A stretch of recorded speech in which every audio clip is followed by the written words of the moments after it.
The next day, when Charlie came home from school and went in to see his grandparents, he found that only Grandpa Joe was awake. The other three were all snoring loudly. "Shh," whispered Grandpa Joe, and he beckoned Charlie to come closer. Charlie tiptoed over and stood beside the bed. The old man gave Charlie a sly grin, and then he started rummaging under his pillow with one hand. And when the hand came out again, there was an ancient leather purse clutched in the fingers. Under cover of the bedclothes, the old man opened the purse and tiptoed it upside down. Out fell a single silver sixpence. "It's my secret hoard," he whispered. "The others don't know I've got it. And now, you and I are going to have one more fling at finding that last ticket. How about it, eh? But you'll have to help me." "Are you sure you want to spend your money on that, Grandpa?" Charlie whispered. "Of course I'm sure," fluttered the old man excitedly. "Don't stand there arguing. I'm as keen as you are to find that ticket.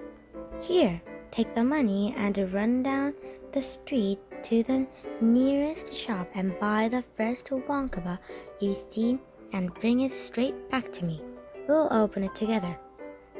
Charlie took the silver coin and flipped quickly out of the room. In 5 minutes, he was back.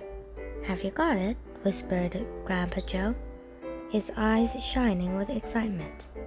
Charlie nodded and held out a bar of chocolate. "Wonka's Nutty Crunch Surprise," it said on the wrapper. "Good," the old man whispered, sitting up in the bed and rubbing his hands. "Now, come over here and sit close to me, and we'll open it together. Are you ready?" "Yes," Charlie said. "I'm ready." "All right, you tear off the first bit." "No," Charlie said. "You paid for it. You do it all." The old man's fingers were trembling most terribly as they fumbled with the wrapper. "We don't have a hope, really," he whispered, giggling a bit. "Do you know we don't have a hope, don't you?" "Yes," Charlie said.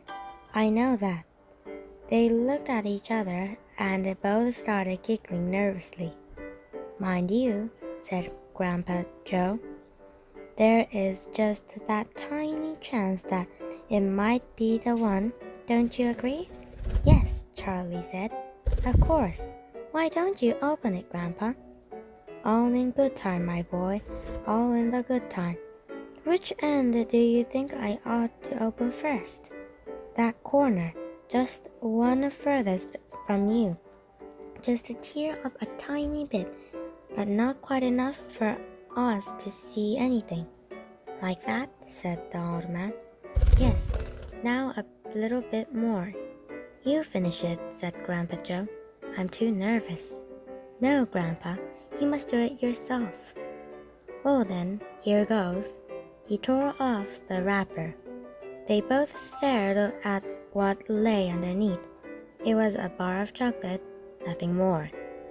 All at once they both saw a funny side of the whole thing, and they burst into peals of laughter. "What on earth's going on?" cried Grandma Josephine, waking up suddenly. "Nothing," said Grandpa Joe. "You go on back to sleep."